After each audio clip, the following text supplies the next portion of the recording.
Thank you, bro. My, where all you guys come from?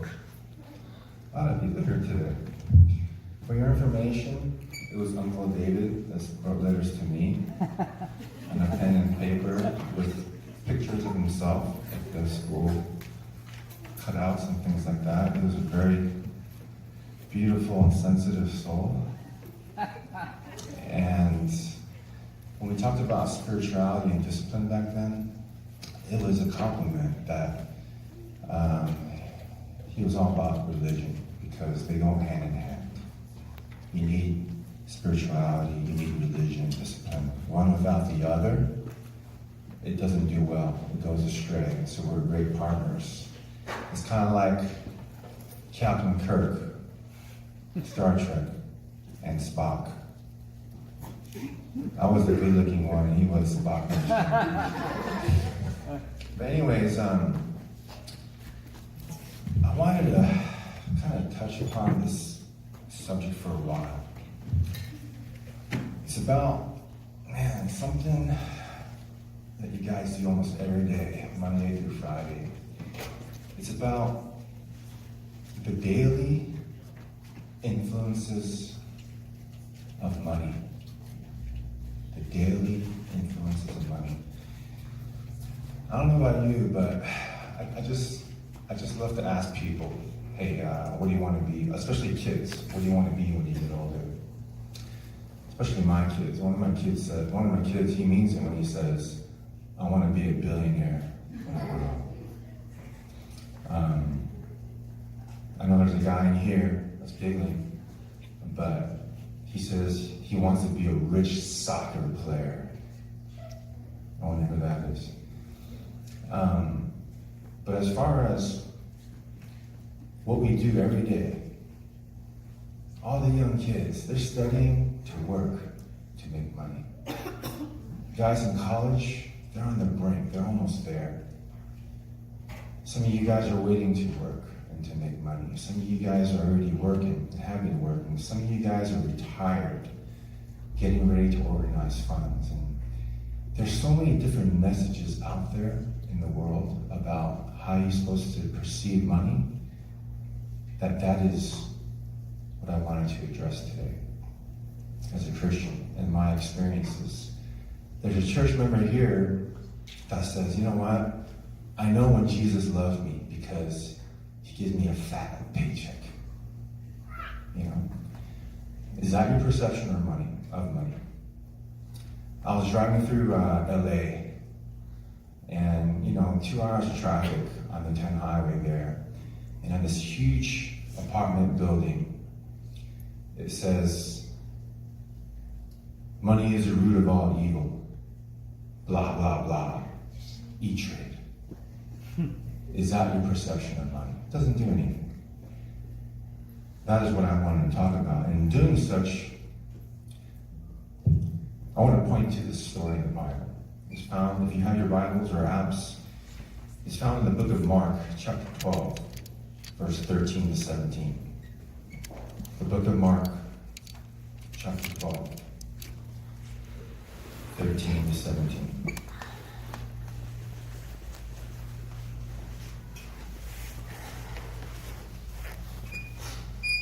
It says this: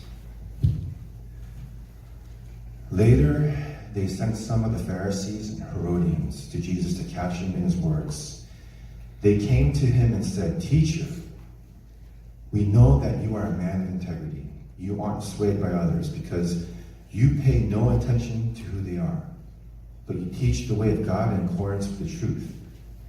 Are they being earnest? No, they're not being earnest. They said, Teacher, is it right to pay the imperial tax to Caesar or not? Should we pay or shouldn't we? But Jesus knew their hypocrisy. Jesus said, Why are you trying to trap me? He asked. So he looked around. You guys know the story? And Jesus said, Bring me a denarius and let me look at it. So somebody hands him the coin, and Jesus looks up to the crowd, and he asks all of them, can you imagine the scene, guys? Jesus looks out to the crowd holding this coin up, and he says, whose image is this? And whose inscription? Caesar's, the crowd replied. It is Caesar's. Then Jesus said to them, give back to Caesar what is Caesar. And then what's it say? And to God what is God's. And then it says this, and they were amazed at him. Let's pray. Father God in heaven, put me aside so that you may speak, so that you may pierce the ears, brains, hearts, soul of every individual here that you are equipping to do your work. In Jesus' name we pray. Amen. So, I'm 30 years old now. No, I'm just kidding. I'm older than that. I'm 44. Yeah, 44. So, the issues of taxes and money, it stumbled everybody 2,000 years ago. Taxes and money. Do they stumble us now? It's the same thing. It's always about, should we pay taxes or shouldn't we? Should we spend money on this or shouldn't we? And so this passage that I just shared is about whether Jews should pay taxes to imperial Romans. And this passage is often used actually to argue against whether you as a Christian should pay taxes to your institutions, to your state, to your government. And there are two groups basically here, the Pharisees and Herodians. And the Pharisees, of course, were like anti-Romans, and they didn't want to pay taxes. And the Herodians are Jews as well. They're called Hellenistic Jews. But they wanted to follow the laws of the Romans. And so they wanted people to pay the taxes. So if Jesus said, don't pay taxes, then obviously the Herodians would kind of revolt. If Jesus said, pay the taxes, then you know that the Pharisees would actually revolt. But when Jesus said this, he said, give back to Caesar what is Caesar's. Everybody was left in awe. And so, as I go through the stages of my life and career, been kind of conflicted and often stumbling on issues of money in many different ways. And I think a lot of you guys have gone through this as well. And so I want to ask you this: how influential is money in your daily decisions? How much power and authority do you give money in your life? That's a question that I ask myself. How much power and authority do I give money in my life? And is it obvious or is it subtle? So responsible spending is a given. But does money and should money dictate what I'm doing, where I'm going? We might find that our funds changes where we will have a family vacation. Is that not right? When you decide on where you're going to go for a family trip, you kind of check your banking account first. I've asked myself a lot of times, why is it that I'm going to go get a nice dinner, a nice sushi dinner, but I don't do the same nice thing for my staff or friends? I'm going to buy my kid a nice iPad. You know how much those cost these days for their birthday. I regret it every time I buy that iPad, by the way. But if it's my kid's friends and they're going to a birthday party, why is it just like a $25 iTunes card? I kind of question myself on those things. And is safety spending, what we call safety spending, or responsible spending, is that the cover for our lack of faith in Jesus when we're talking about hiring a youth pastor that Pastor Greg brought up? Almost daily, we are actually dictated by money rather than anything else. Even in my conversations with my wife, I'll call her at 10 a.m., talk about some things, ask her a question, and she'll, out of the blue, in the middle of our conversation, I'm asking her a deep question. She's like, honey, where are you? Are you working? And sometimes I have like little admin flex time, but when I'm not working, I might be at the Apple store. But if I'm not working, then I'm spending money big time. And Anne's not here, just so I can say that, okay? But you get the drift. But for me, I've often asked myself, are these issues with money over the years more deeper issues of my spiritual life and my relationship with God? Have you guys asked yourself that? Is that so cliche? If you guys ask yourself that, have you guys truly answered that to the core of you, to the core of your heart, to the core of your purse or wallet? That is what I want you guys to ask today. So money is frequently discussed in the Bible because there's actually a direct, guys, you hear this? There is a direct correlation between the way we handle money and our faith. Do you think, guys, that Jesus knew we were going to have issues with money? Do you think so? Consider these statistics that I found. How many parables are there in the Bible? Whoever gets this answer right gets this $10 bill. How many parables are there in the Bible? Take a wild guess. 105. 1,004,300. The elementary school kid was closer than the surgeon. I'm in middle school. Oh, middle school, that's what I meant. Yeah, sorry. I gotta go back to school. So there's actually, depending on what you read, between 38 and 39. How many of those parables deal with money and possessions? All of them. No, not all of them. Almost half. 16, 17. Almost half of Jesus' parables deal with money and possessions. Guys, I mean, think about parables of the pearl, parables of the talents, parables of the master and servants. They often deal with coins, lost coins. Think about all those things. Why is that the case? Nearly 25% of Jesus' words in the New Testament deal with biblical stewardship. 1 out of 10 verses in the gospel deal with money. There are more than 2,000 scriptures on tithing in the Bible. 2,000 scriptures on tithing in the Bible.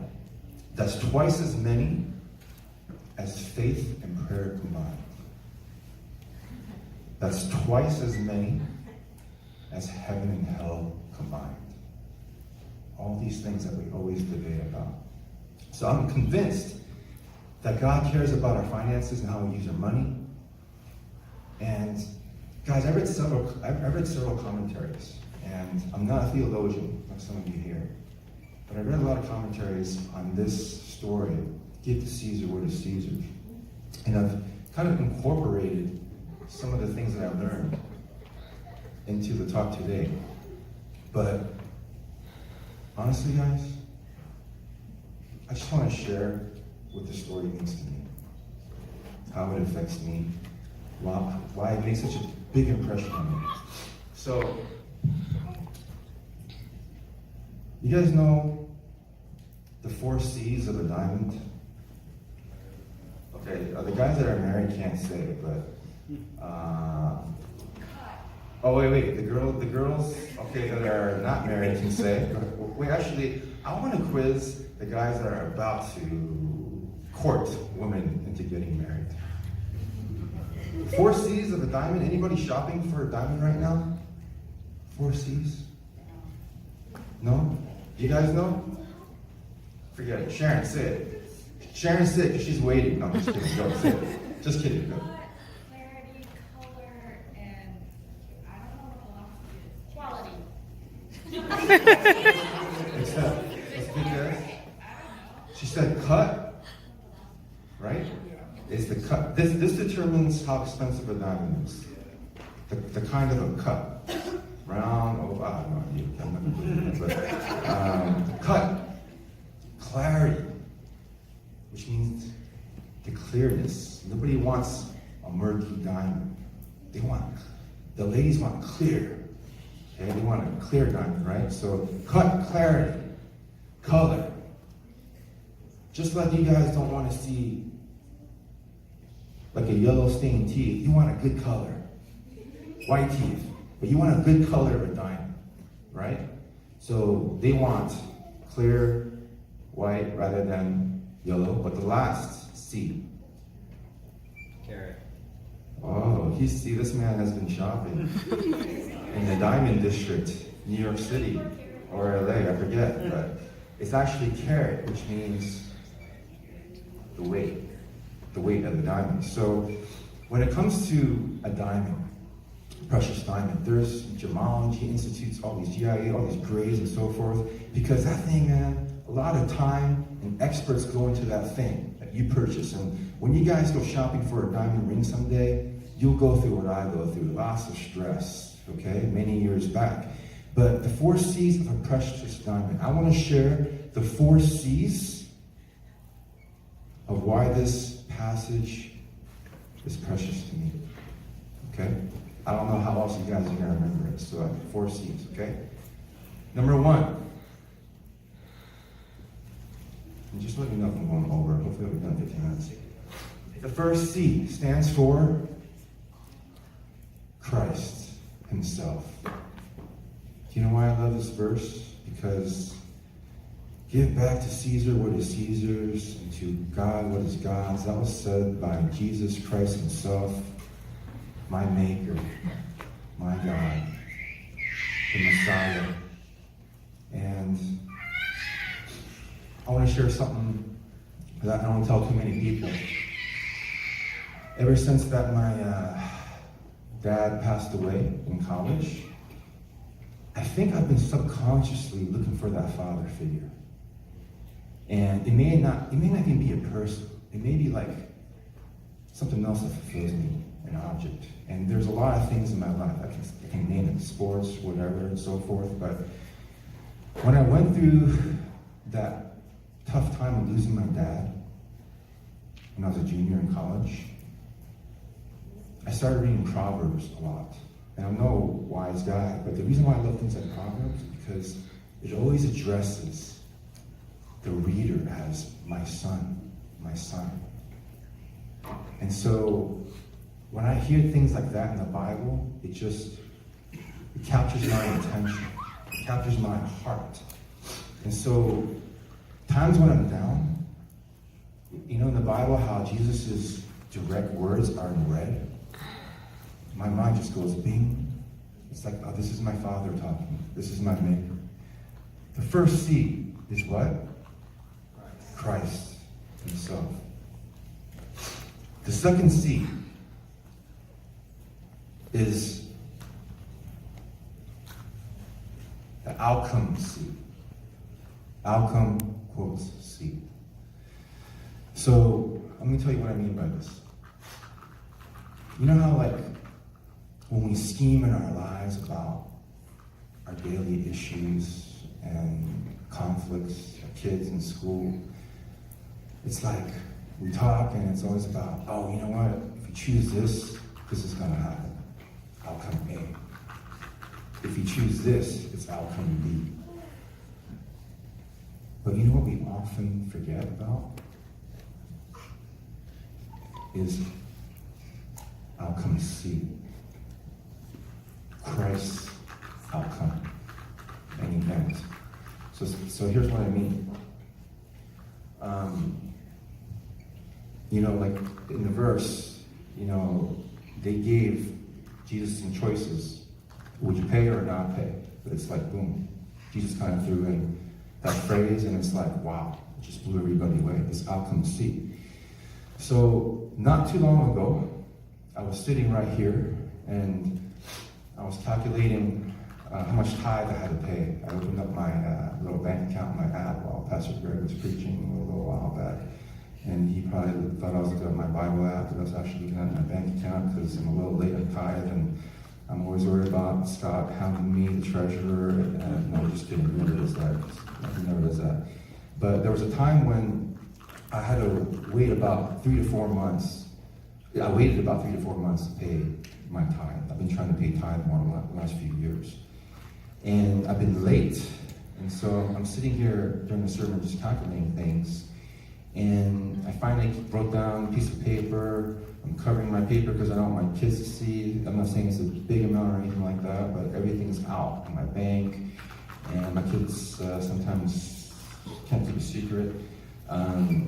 But those 3 to 4 months, I've been kind of spending wrong, by the way. I've been pouring things into investments, deferred retirement accounts, other retirement accounts that that Derek's kind of investing in now. He's making good pay, by the way. But the amount that I calculated that I owe for tithe, those from the 3-4 months back, was so close to the exact amount that I actually had left in my business bank account, which is, I think, a good amount because it's used for operations, paying staff, paying bills, paying all kinds of stuff for several business entities. I'll just put it at that. And of course, I'm safe. I always like to leave a surplus in my bank account.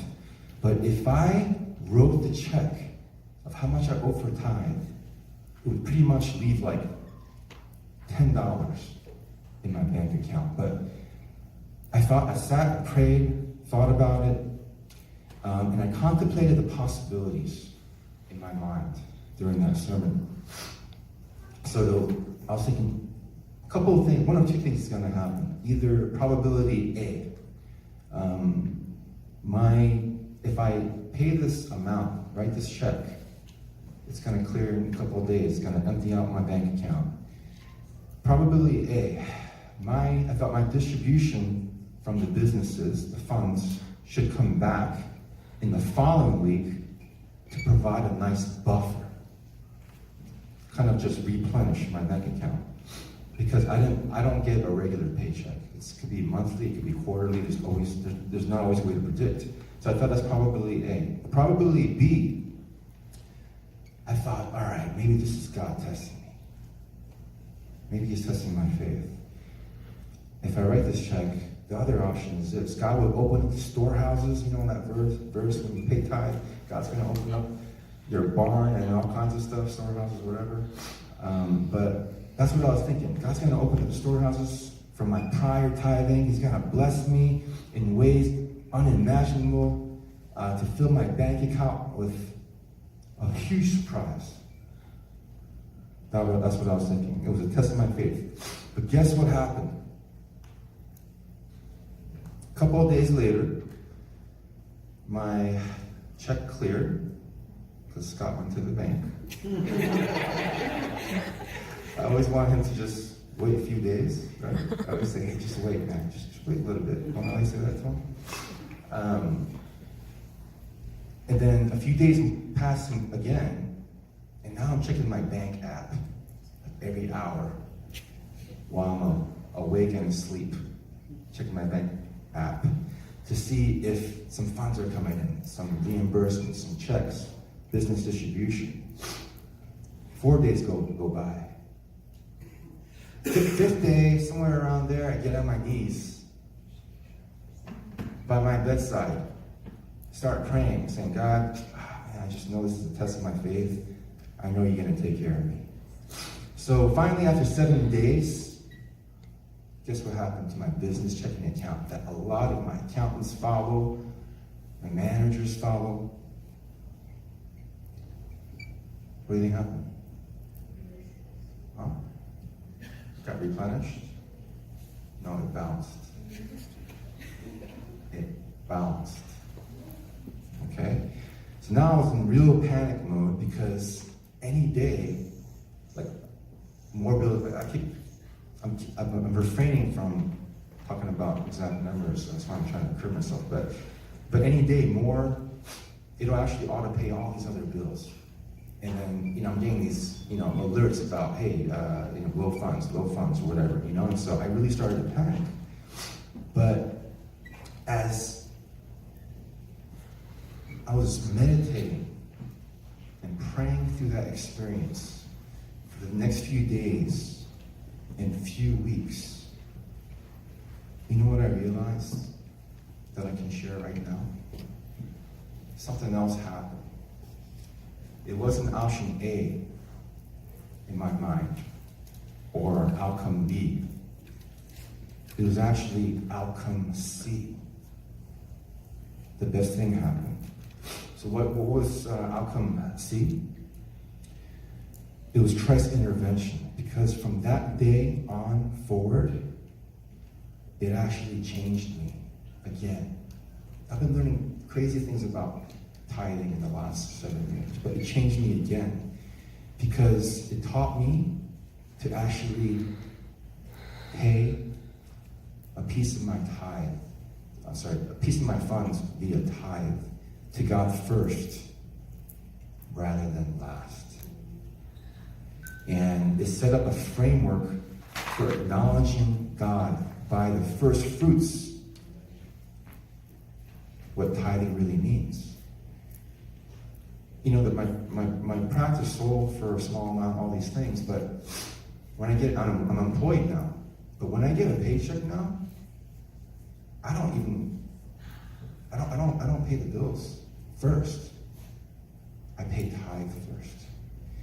And I do want to share something about this because 40% of all of my gross income, guys, okay? I don't discuss finances with family. Ann knows everything that I know. But I don't even discuss finances with families. I don't care that much. Or my parents. I want to share with you something right now in this room.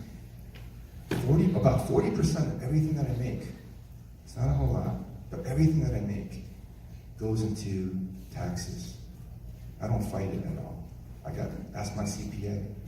I don't fight anything. Whatever he says goes. I just sign. 10% of my gross income goes into tithing of my gross. And I kind of listen to how other people do it. And they say, nah, you should do 10% of your net income and all these things. But you know what? That's between you and God. I'm not trying to criticize anybody in here, but I'll tell you why I do 10% of gross income. That's because if I do 10% of, let's say, $100, that's what, $10. But if after taxes, I do, what do you got, $60 left. And if I do 10% of that, that's $6, right? I came to that conclusion. So I don't know how you guys do it. I've never even had this conversation with a lot of you. But I really wanted to know what tithing meant. And I actually asked a bunch of pastors, like ancient pastors. And they said the same thing. They've all been paying tithe from gross income rather than net income. Tithing is a separate sermon, heart discussion. Because I know that a lot of us think, tithing conference. Actually, it doesn't say tithe to a conference. I love a conference. Keep tithing if that's what you're convicted of. But it actually says tithe to the people. Tithe to the church. And so that's something you guys got to figure out between you and God. what that truly means. But my second C was what? Outcome C. Okay? Proverbs 3, chapter 3, verse 9 to 10. Give honor to the Lord with your wealth and with the first fruits of all your increase. So your storehouses will be full of grain and your vessels overflowing with new wine. First fruits. So the third C. First C was Christ. Second C was option C. Third C, why I love this story, why it's so precious to me, is because it provides a compass. What is a compass? It helps you to navigate. It's a tool. And so this story for me convicts me in a lot of ways, but it helps me to navigate with issues of money. And man, guys, I don't want to intimidate some of you who are breaking into the working world. There's a lot of you guys already here in the working world. But navigating the issues of finances, car insurance, health insurance, flood insurance, malpractice insurance, disability insurance, life insurance. You kids start driving, you got to get more umbrella insurance. Discussing your retirements, 401k, IRA, investing, tithing, tuitions. So again, that statement, give to Caesar what is Caesar's, helps me to put money in its place and actually call it what it is. Money is just a piece of paper.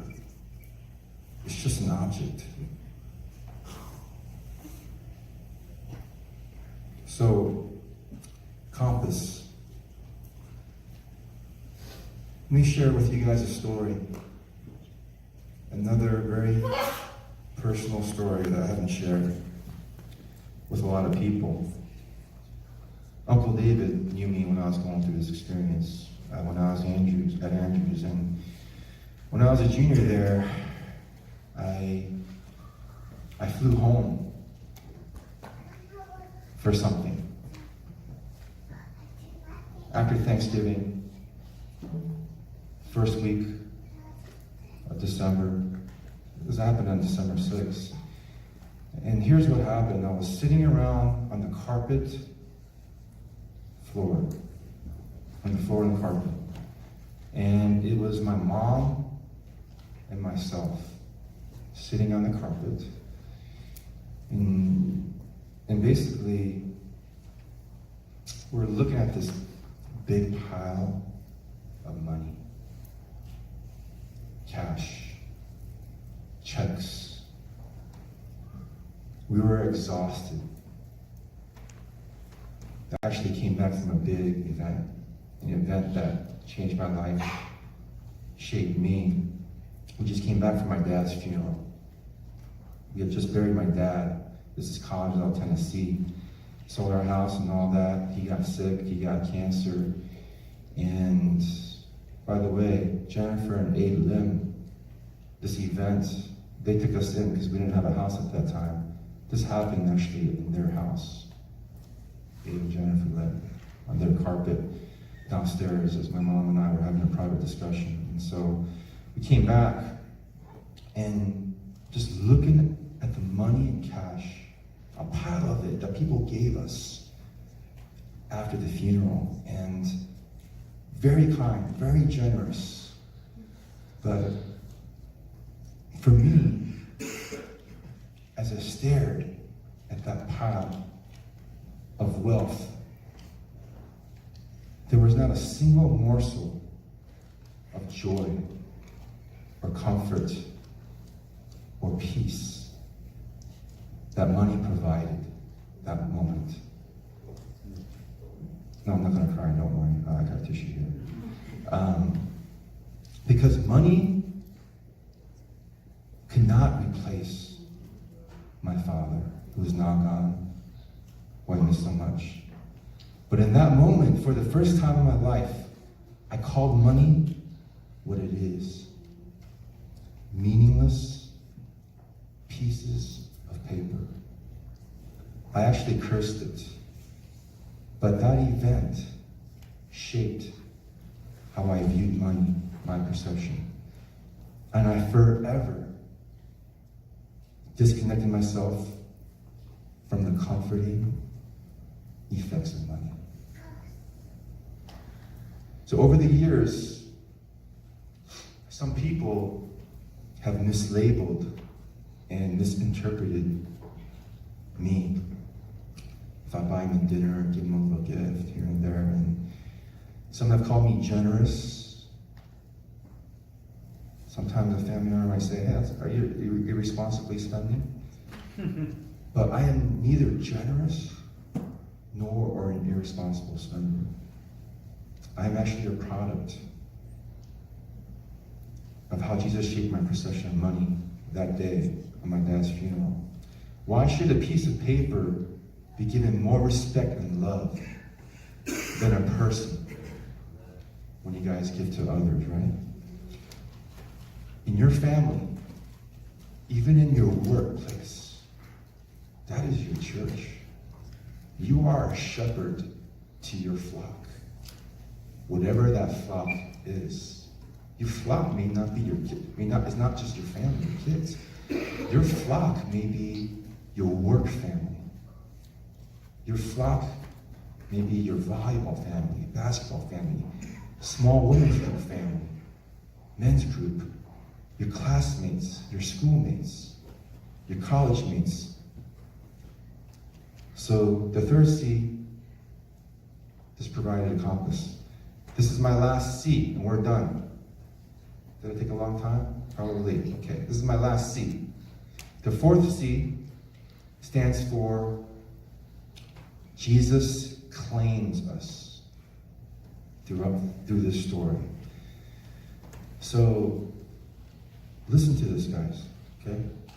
Give unto Caesar what is Caesar's.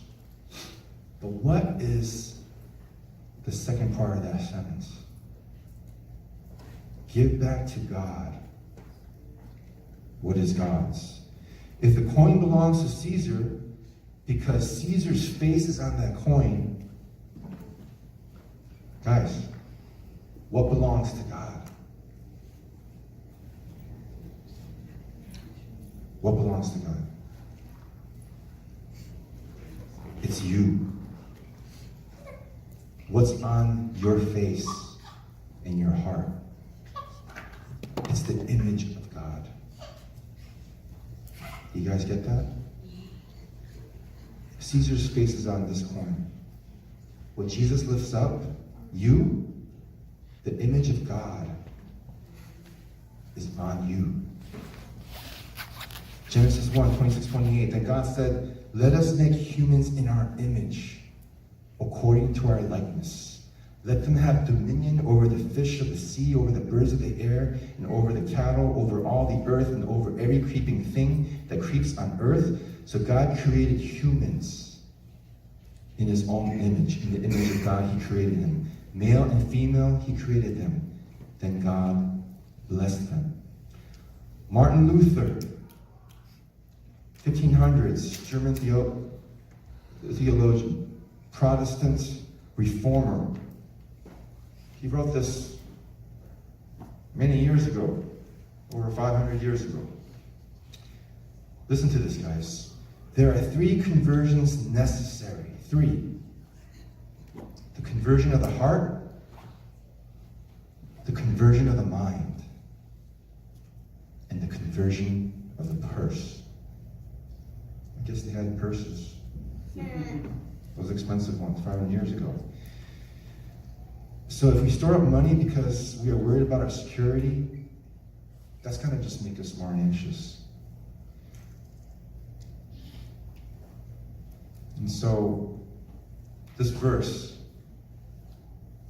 and the praise team can come up if there's a closing song. But this verse, guys, I shared what this verse means to me. But for the next week, until the next sermon, I want you guys to dwell upon this verse and ask yourself, what does it mean for you? Give unto Caesar what is Caesar's, to God what is God's in your life. What does this mean to you? How does God convict you today from this message? However he convicts you, do not forget this feeling that you have right now. Go do it. Thank you. Amen.